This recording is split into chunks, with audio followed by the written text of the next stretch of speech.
ನೂರಾರು ವಿದ್ಯಾರ್ಥಿನಿಯರು ಗುರುಗಳ ಬಗ್ಗೆ ಮಾತಾಡ್ತಾ ಇದ್ದರೆ ಆಗಲೇ ಹೆಸರು ಕೊಡ್ಲಿಕ್ಕೆ ಹೇಳಿತ್ತು.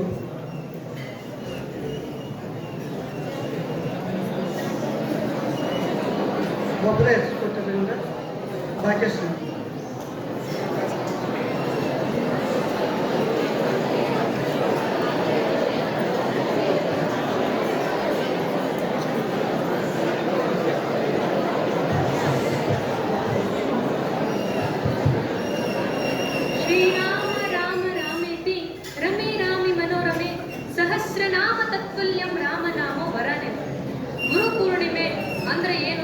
ಕತ್ತಲಿಂದ ಬೆಳಕಿನಡೆಗೆ ನಡೆಸಿ ಮನಸ್ಸಿನಲ್ಲಿ ಜ್ಞಾನ ಎಂಬ ಜ್ಯೋತಿಯನ್ನ ಹಚ್ಚಿ ಬೀಜದಲ್ಲಿ ಮರ ಇದೆ ಎಂದು ತೋರಿದವರ ದಿನ ಇದು ಗುರು ಪೂರ್ಣಿಮಾ ಅಂತ. We should give respect and we should love them. ಪ್ರೀತಿಸಬೇಕು ಗುರುಗಳನ್ನ. ಯಾವ ತರ? ಫಾರ್ ಎಕ್ಸಾಂಪಲ್, ಗುರುಗಳನ್ನ ಯಾವ ತರ ಪ್ರೀತಿಸಬೇಕು ಅನ್ನೋದಾದ್ರೆ, ನಾಳೆ ಸರ್ ನಮ್ಮ ಸರ್ ಡೆಲ್ಲಿಗೆ ಹೊಂಟಾರ, ದೇವ್ರೆ ನಮ್ಮ ಸರ್ ಸೇಫ್ ಆಗಿ ಡೆಲ್ಲಿಗೆ ಹೋಗಿ ವಾಪಸ್ ಬರಬೇಕು, ಅದು ನಾವು ದೇವ್ರ ಹತ್ರ ಕೇಳ್ತವಲ್ಲ, ಇದು ಪ್ರೀತಿ. ನಾಳೆ ನಮ್ಮ ಸರ್ ಎಲ್ಲೋ ಒಂದ್ ಕಡೆ ಫಂಕ್ಷನ್ಗೆ ಹೋಗಿರ್ತೀವಿ, ಅಲ್ಲಿ ನಮ್ಮ ಸರ್ ಸ್ಟೇಜಿನ ಹತ್ತಿರ್ತಾರ, ಸ್ಟಾರ್ಟ್ ಆದ ಕ್ಲಾಸ್ ಇಳಿದ್ರು ನಾವು ನಿಂದ್ರಸಂಗಿಲ್ಲಲ್ಲ, ಇದು ಪ್ರೀತಿ. ಆಕ್ಚುಲಿ ಇದು ಪ್ರೀತಿ. ಯಾಕಂದ್ರೆ ನಾವು ಅವ್ರು ಪ್ರೀತಿಸ್ತೀವಿ, ಅವ್ರಿಗೆ ಕೊಡ್ತೀವಿ ಗೌರವ ಕೊಡಬೇಕು ಅಂತ ಹೇಳ್ತಾರೆ ಗುರುಗಳಿಗೆ. ಯಾಕ ಅಂತ ಅನ್ನೋದಾದ್ರೆ, ಇಂದು ಕುಂತು ಕಮೆಂಟ್ ಹೊಡೆದು ಅವ ಏನ್ ಹೇಳ್ತಾನೆ ಬಿಡ್ಲೆ ಅಪ್ಪ ಅಂತಂದ ಇಷ್ಟೆಲ್ಲ ಮಾತಂದ ಅವ್ರು ಪಾಠ ಮಾಡ್ಬೇಕಾದ್ರೆ ಹಿಂದೆ ಕುಂತ ನಕ್ಕಿರ್ತೀವಿ. ಇಷ್ಟೆಲ್ಲ ಅಂದ್ರೂ ನಾಳೆ ಕಾಲೇಜ್ ಬಿಟ್ಟು ಹೋಗ್ಬೇಕಾದ್ರೆ ಸ್ಟೂಡೆಂಟ್ ಸರ್ಟಿಫಿಕೇಟ್ ಅಂತ ಬಂದಾಗ ಎಕ್ಸಲೆಂಟ್, ಗುಡ್, ವೆರಿ ಗುಡ್ ಅಂತ ಹಾಕಿ ಕೊಡ್ತಾರಲ್ಲ ಈ ಗುರುಗಳ, ಅವರಿಗೆ ನಾವು ಕೊಡಬೇಕಾಗಿದ್ದು ಬರೀ ರೆಸ್ಪೆಕ್ಟ್ ಅಷ್ಟೇ. They are expecting from us respect. ಒಂದ್ಸರ್ತಿ ಯಾರೋ ಅರ್ಜುನನ ಕೇಳ್ತಾರಂತ, ಏ Arjuna, why you respecting an a guru Drona who is an poor than you compare to in a money. ಅವಾಗ ಅರ್ಜುನ ಎಷ್ಟು ಅದ್ಭುತವಾದ ಮಾತು ಹೇಳ್ತಾರೆ ಗೊತ್ತಾ? ನ ಧನಂ ನ ರಾಜ್ಯ ನ ಕನ. What is permanent? Nothing is permanent. What you think about this knowledge? There is no beauty at all. What do you think about these things? There is no beauty. There is no kingdom. There is no money. What is permanent? Knowledge is permanent. What is knowledge? Nobody can steal the knowledge. Nobody can burn the knowledge. Nobody can bury the knowledge. That is the power of knowledge. Who can give that knowledge? He is a great teacher. Who is a great philanthropist of the. ಅಂದ್ರೆ ಗುರುಗಳಂದ್ರೆ ಏನಂತ ನಾವು ಅರ್ಥ ಮಾಡ್ಕೋಬೇಕಷ್ಟೇ. Who is an a great philanthropist. ಯಾರು ಎಲ್ಲವನ್ನ ಕೊಡ್ತಾರಲ್ಲ ಅವರನ್ನ ಮಾತ್ರ ಫಿಲೋಥ್ರೋಪಿಸ್ಟ್ ಅಂತ ಕರೀತಾರೆ. ಗುರುಗಳ ಮಹತ್ವ ನಿನ್ನೆ ಅಲ್ಲಿ ಹೋಗಿದ್ ಫಂಕ್ಷನ್ ಅಲ್ಲಿ ಹೇಳಿದ್ರು. ಒಂದು ಹುಡುಗ ಒಂದು ಫಂಕ್ಷನ್ ನಡೀತಿರ್ಬೇಕಾದ್ರೆ, ಆ ಫಂಕ್ಷನ್ ಅಂದ್ರೆ ಒಂಥರ ಜ್ಞಾನ ಕುಂತಾರೆ, ಎಲ್ಲರೂ ಕುಂತಿರ್ಬೇಕಾದ್ರೆ ಒಂದು ಹುಡುಗ, ನಮ್ ಸರ್ ನೋಡಿದ್ರಿ ನೋಡಿತಾರೆ, ಎಲ್ಲರೂ ಜ್ಞಾನ ಕುಂತಾರ, ಸರ್ನ ಕಣ್ಣು ಮುಚ್ಚಾರ, ಸಾವಕಾಶ ಹೋಗ್ಬಿಡಮ್ ಅಂತ ಹೇಳಿ ಸಣ್ಣಗೆ ಹೊಂಟಿರ್ತಾನ. ಅಲ್ಲಿ ಹೊಂಟಾಗ ಅವ ಹೋಗ್ತಾನ, ಲಾಸ್ಟ್ ಇನ್ನೇನ್ ಕೊಡ್ಬೇಕನ್ನಷ್ಟಿಗೆ ಆ ಗುರುಗಳಂತ ಅಂಚಿದ ತಕ್ಷಣ ಅವ್ ಸೌಕಾಶ ತಿರುಗಿ ನೋಡಿದಾಗ ಅವ ಎಷ್ಟು ಸೌಕಾಶ ಬಂದಿರ್ತಾವ ನೋಡು, ಅವನಿಂದ ಒಂದು ಸೌಕಾಶ ಒಂದು ಇಲಿನೂ ಬಂದಿರ್ತದ, ಇಲಿ ಅಲ್ಲ, ಒಂದು ಹುಲಿನೂ ಬಂದಿರ್ತೈತಂತ. ಅವಾಗ ಗುರುಗಳು ಹೇಳ್ತಾರಂತ, ಒಂದು ಬೆತ್ತ ಕೊಡ್ತಾರ, ಹೊಡಿ ಹುಲಿನ. ನಾ ಹೊಡೆದ ಹುಲಿನ. ಗುರುಗಳೇ, ನಾನು ಏನ್ ಮಾಡ್ತಿ? ಕಟ್ಟು ಸಾಮ್ರಾಜ್ಯ, ಅದೇ ಹೊಯ್ಸಳ ಸಾಮ್ರಾಜ್ಯ ಆಗ್ತದ. ಗುರುಗಳ ಮಾತಿನಲ್ಲಿ ಇರ್ತಕ್ಕಂಥ ಶಕ್ತಿ ಅಂತದ್ದು ಅಂತ ಅವರು ನಿನ್ನೆ ಹೇಳಿದ್ರು. ಇನ್ನ ಒಂದ್ ಮಾತು ಹೇಳ್ತಾರ, ಕೃಷ್ಣ ಅರ್ಜುನನಿಗೆ ಹೇಳಿದಂತ ಮಾತು ಭಗವದ್ಗೀತೆ ಶ್ಲೋಕದಲ್ಲಿ ಬರ್ತದೆ. ಎಷ್ಟು ಅದ್ಭುತ ಅಂದ್ರೆ ತಿಳ್ಕೋಬೇಕಷ್ಟ ಮನುಷ್ಯರಾದರು. ಉತ್ತರೇ ತಾತ್ಮರಾತ್ಮಾನಂ ಆತ್ಮಾನಂ ಅವಸಾದಯೇ ತಾತ್ಮೈವರಾತ್ಮನೋ ಬಂದು ಆತ್ಮೈವರಾತ್ಮನ ಅಂತಂದ್ರೆ ಎಲ್ಲವನ್ನು ಕೂಡ ಗೆಲ್ಲುವಂತ ಶಕ್ತಿ ಆತ್ಮಕ್ಕಿದೆ ಅಂತ ಅನ್ನೋದು. ಇಲ್ಲಿ ಕುಂತು ಕಮೆಂಟ್ ಮಾಡೋದು ಬಹಳ ಸುಲಭ, ಇಲ್ಲಿ ನಿಂತು ಮಾತಾಡೋದು ಗೊತ್ತಾಗ್ತದೆ ತ್ರಾಸ ಏನಂತೆ, ನಗದಲ್ಲ. ಸೊ ಆತ್ಮಕ್ಕೆ ಇರತಕ್ಕಂಥ ಶಕ್ತಿ ಅಂತದ್ದು ಮುಂದಿನವನು ಡಿಸೈಡ್ ಮಾಡಲ್ಲ, ನಾನು ಸೋಲ್ತೀನೋ ಗೆಲ್ತೀನೋ ಅಂತೇಳಿ ನನ್ನ ಮನಸ್ಸು ಡಿಸೈಡ್ ಮಾಡುತ್ತೆ ನಾನು ಏನು ಅಂತೇಳಿ. ಈ ಗುರುಗಳು ಹೇಳ್ತಿರ್ತಾರ, ಭಾಗ್ಯ ಭಾರಿ ಮಾತಾಡಿ ನೋಡು, ಎಲೆಕ್ಷನಿಗೆ ನಿಂತು ಬಿಡಿ ಸಲೆ ಅಂತ ಹೇಳ್ತಾರ. ಮಲಪ್ ಸರ್ ಹೇಳಿದ್ರಿ ಮಾತು,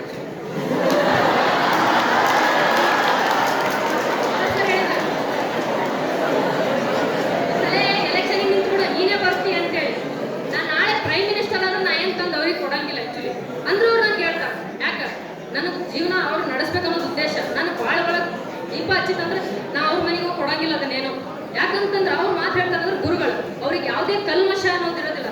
ರಾಜಕೀಯ ಅಂದ್ರೆ ಏನಂದ್ರೆ ರಾವಣ, ಜರಸಂಧ, ಕೀಚಕ, ಯಮಲೋಕ ಅಲ್ಲ. ರಾಮನಿದ್ದ ರಾಜಕೀಯ ಅದನ್ನ ಮಾಡ್ಬೇಕು. ಯಾಕಂದ್ರೆ ನೀವು KSS ಸ್ಟೂಡೆಂಟ್ಸ್ ಅಲ್ಲ, ಅದಕ್ಕೆ ನೀನು ರಾಜಕೀಯಕ್ಕೆ ಹೋಗೋ ಭಾಗ್ಯ ಅಂತ ಸರ್ ಹೇಳಿದ್ರು. ಮಲ್ಲಪ್ಪ ಸರ್ ಅವ್ರ ಮಾತೊಳಗೆ ಕಲ್ಮಶ ಕಾಣಂಗಿಲ್ಲ, ಅದಕ್ಕೆ ಈ ಮಾತು ಹೇಳ್ತಾರೆ. ಎಲ್ಲರೂ ನಮ್ಮಿಂದ ಎಕ್ಸ್ಪೆಕ್ಟ್ ಮಾಡ್ತಾರೆ ಸಮಥಿಂಗ್. ಪೇರೆಂಟ್ಸ್ ಆದ್ರೂ ಎಕ್ಸ್ಪೆಕ್ಟ್ ಮಾಡ್ತಾರೆ, ಮನಿ ಬಾಗ್ಲ ನೋಡ್ತಾರೆ, ಭಾಳ ಎಕ್ಸ್ಪೆಕ್ಟ್ ಮಾಡ್ತಿರ್ತಾರೆ.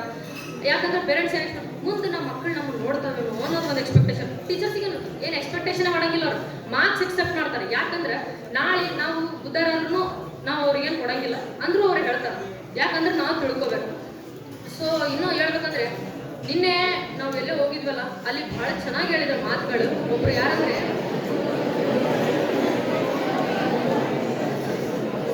ಅರಳು ಮಲ್ಲಿಗೆ ಪಾರ್ಥಸಾರಥಿ ಅಂತ ಅವರು ವಿಷ್ಣು ಸಹಸ್ರನಾಮದ ಬಗ್ಗೆ ಹೇಳಿದ್ರು. ಅಷ್ಟು ಚಂದ ಹೇಳಿದ್ರು.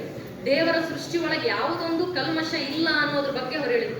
ಏನ್ ಹೇಳಿದಂದ್ರೆ, ವಿಷ್ಣು ಸಹಸ್ರನಾಮ ಅದೇ ಹೇಳ್ತದೆ, ಸಾವಿರ ನಾಮ, ಸಾವಿರ ನಾಮ, ಸಾವು ಇರದ ನಾಮ, ಸಾವು ಬರದ ನಾಮ, ಅದುವೇ ವಿಷ್ಣು ಸಹಸ್ರನಾಮ ಅಂತ.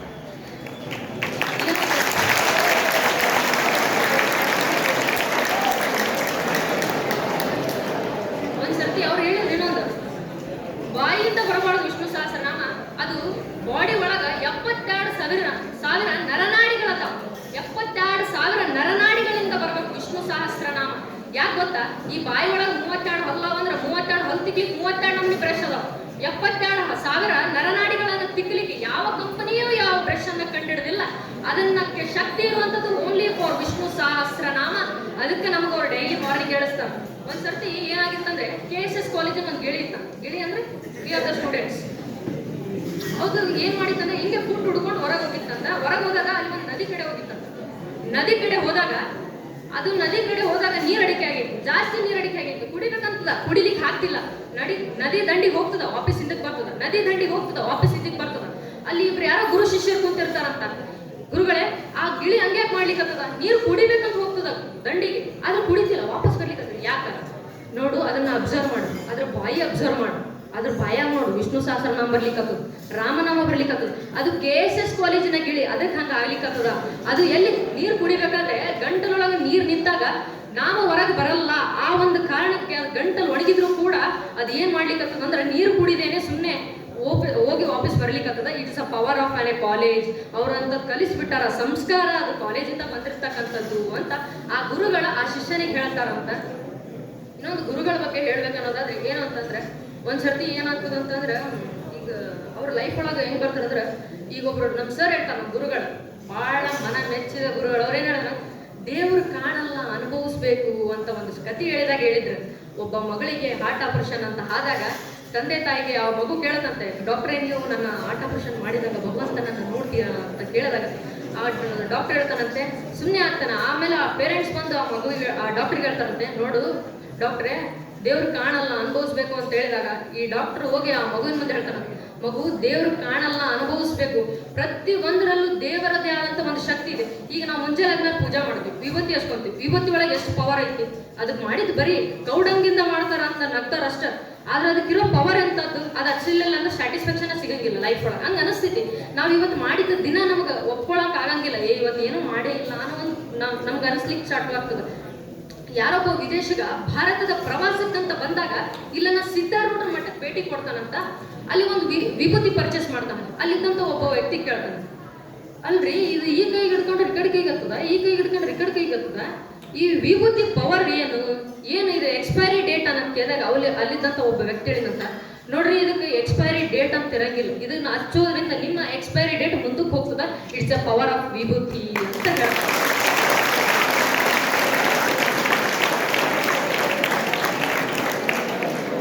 ಇನ್ನ teaching is a profession to do a ಮನಿ.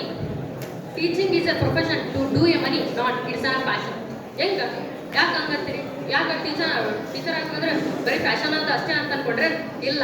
ಯಾಕಂದ್ರೆ ಟೀಚರ್ ಅನ್ನೋರು ಒಬ್ಬ ಟೀಚಿಂಗ್ ಸೆಲೆಕ್ಟ್ ಮಾಡ್ತಾರೋ, ಒಬ್ಬ ಒಳ್ಳೆ ಮನುಷ್ಯ ಮಾತ್ರ ಟೀಚಿಂಗ್ ಪ್ರೊಫೆಷನ್ ಚಲೋ ಮಾಡ್ಬೇಕಂತ ತಿಳ್ಕೊತಾನೆ. ಯಾಕಂದ್ರೆ ಒಬ್ಬ ಕಾಂಟ್ರಾಕ್ಟರ್ ಅವನಿಗೇನಂತಾರ, ಕಾಂಟ್ರಾಕ್ಟರ್ ಅಂತ ಏನ್ ಹೇಳ್ತು ಬಿಡು, 75 1 ಕೋಟಿ ಕೊಡ್ತಪ್ಪ ಗೌರ್ಮೆಂಟ್ ರೋಡ್ ಮಾಡಂತ ಹೇಳಿದೆ ಅಂದ್ರೆ 25 ರೋಡಿಗೆ ಹಾಕಿ 75 ಅವ ತಿಂತಾನ, ಅವ್ರ ರೋಡ್ ಸಜ್ಜು ಮಾಡಂಗಿಲ್ಲ. ಅದಕ್ಕೆ KLE ಕಾಲೇಜ್ ಮುಂದೆ ಏನು ಉದ್ದ ರೋಡ್ ಐತಲ್ಲ ಹಂಗಾಗ್ತದೆ ನೋಡೋದು. ಅವ ಏನನ್ನ 75 ರೋಡಿಗೆ ಹಾಕಿ 25 ಇವತ್ತಿಂದಂದ್ರ KSS ಕ್ಯಾಂಪಸ್ನಾಗ ಏನು ರೋಡ್ ಐತಲ್ಲ ಹಂಗಾಗ್ತದೆ ನೋಡೋದು ರೋಡು. ಆ ಕಾಂಟ್ರಾಕ್ಟ್ರಿಗೆ ಒಂದು ಮಾತು ಅಂತ, ಈಗ ಪೊಲೀಸ್ ಆದಂದ್ರೆ ಅವನಿಗೆ ಏನಂತಾರೆ ಒಂದು ಬಿಲ್ಡಿಂಗ್ ಕಟ್ಟಿದ್ನಲ್ಲ ಪೊಲೀಸ್ ಮನೆ ಒಂದು ಲಾರಿ ಸಿಕ್ಕಿತ್ತಂತ ಆ ಲಾರಿ ನೋಡೋದು ಬಿಲ್ಡಿಂಗ್ ಹಿಂಗ್ ಮಾತು ಬರ್ತಾವ. ಒಬ್ಬ ಲಾಯರ್ ಆದಂದ್ರೆ ಕೇಸ್ ಬರೀ ಕೇಸ್ ಕೊಡ್ಬೇಕು, ನಿನ್ನ ಆಸ್ತಿ ಬರೀ ಕೇಸ್ ಕೊಡು ಅಂತಾರ ಅಂತ ಒಂದು ಮಾತು ಬರ್ತದೆ. ಒಬ್ಬ ಡಾಕ್ಟರ್ ಆದಂದ್ರೆ ಅವನಿಗೂ ಅಂತಾರ, ಅವನಿಗೇನು ಬಿಡಂಗಿಲ್ಲ, ಡಾಕ್ಟ್ರಿಗೆ ಮಾತ್ರ ಭಾರಿ ಭಾರಿ ಮಾತು ಬರ್ತಾವ ಇಲ್ಲರ. ಅವನಿಗೆ ಏನಂತಾರಂದ್ರ ಹೊಲ ಮನಿ ಮಾರಿ ಹಾಸ್ಪಿಟ್ಲಿಗೆ ಬರ್ರಿ, ಹೋಗಾಗ ಹಠೋಕ್ ರೊಕ್ಕಿಲ್ಲ ಅದಂಗೆ ಹೋಗ್ರಿ ಅಂತ ಒಂದು ಮಾತು ಡಾಕ್ಟ್ರಿಗೆ ಬರ್ತದೆ. ಟೀಚರಿಗೆ ಏನಂತ ಏನೂ ಅನ್ನಂಗಿಲ್ಲ, ಏ ಟೀಚರ್ ಭಾರಿ ಕಲಿಸಿದ್ರ, ಇವತ್ತು ನಮ್ಮ ಮಗ ಇಂಥ ಸ್ಥಾನದಾಗ ಅದನಂದ್ರೆ ಅವ್ರು ಟೀಚರ್ಸೇ ಕಾರಣ, ನಾವೇನು ಹೇಳ್ಕೊಡ್ತಿದ್ದಿಲ್ಲ ಅಂತ ಹಿಂಗೆ ಹೇಳ್ತಿರ್ತಾರೆ ಮನ್ಯಾಗ ಅಷ್ಟ. ಯಾಕಂದ್ರೆ ದ ಹ್ಯಾವ್ ಗ್ರೇಟ್ ಥಿಂಗ್ಸ್, ನಾವು ಏನು ಕೊಟ್ಟರು ಅವ್ರಿಗೆ ಕಡಿಮೆನೇ ಅಲ್ಲ ಅಂತ ಟೀಚರ್ಸಿಗೆ ನಾವು ರೆಸ್ಪೆಕ್ಟ್ ಕೊಡಬೇಕು ಅಂತ ನಾನು ಹೇಳಿಕತ್ತೇನೆ ಅಷ್ಟ. ಯಾಕಪ್ಪ ಅಂತಂದ್ರೆ ನಮ್ಮ ಲೈಫ್ ಒಳಗೆ ಏನನ್ನೂ ಕೂಡ ಸಾಧಿಸಕ್ಕೆ ಆಗಲ್ಲ ಅಂತ ಹೇಳಿದಾಗ you can, you will, you are the best ಅಂತ ಹೇಳೋರು ಕೂಡ ನಮ್ಮ ಗುರುಗಳಾಗಿರ್ತಾರೆ.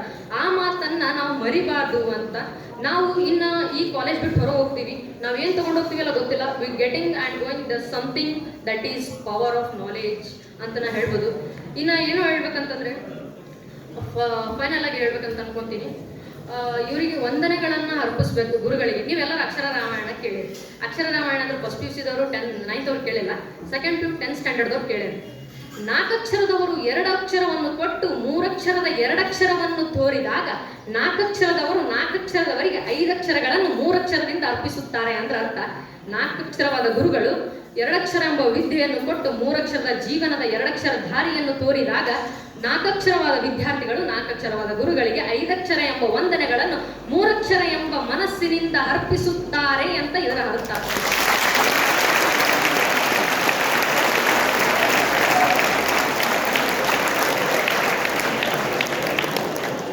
ಅವರು ನಮ್ಮಲ್ಲಿ ತುಂಬತಕ್ಕಂಥ ಒಂದು ಧೈರ್ಯ ಏನೈತಲ್ಲ, it's on I can't say it is on only by salary.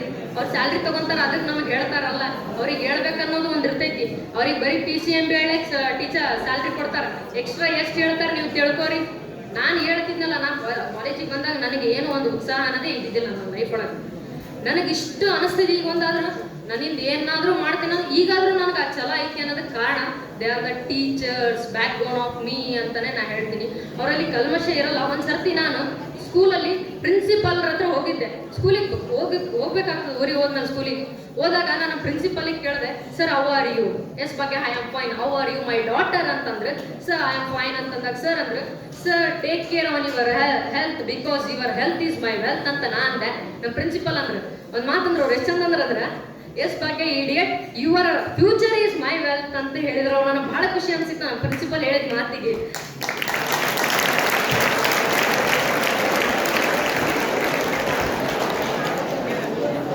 Final ಆಗಿ ಒಂದು ಹೇಳ್ತೀನಿ ಕೇಳಿ,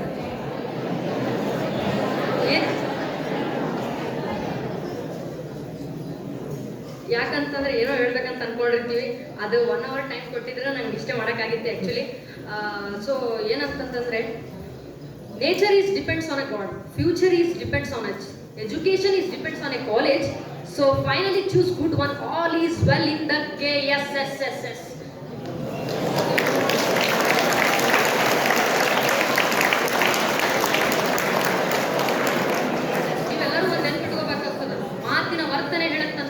ಹೇಗೆ ಅಂತ ವಾದಿಸುವ ವರ್ತನೆ ಹೇಳ್ತದ ಅವನಲ್ಲಿರುವ ಜ್ಞಾನ ಎಷ್ಟು ಅಂತ, ಅಹಂಕಾರ ಹೇಳ್ತದ ಅವನಲ್ಲಿರುವ ಧನು ಎಷ್ಟು, ಸಂಸ್ಕಾರ ಹೇಳ್ತದ ಅವನಂತ ನಮ್ಮ ಮನೆತನ ಎಂತದಂತ. It's given by the great teachers, the backbone of the students, and thank you for giving me such a wonderful opportunity to speak over here. Jai Shri Ram.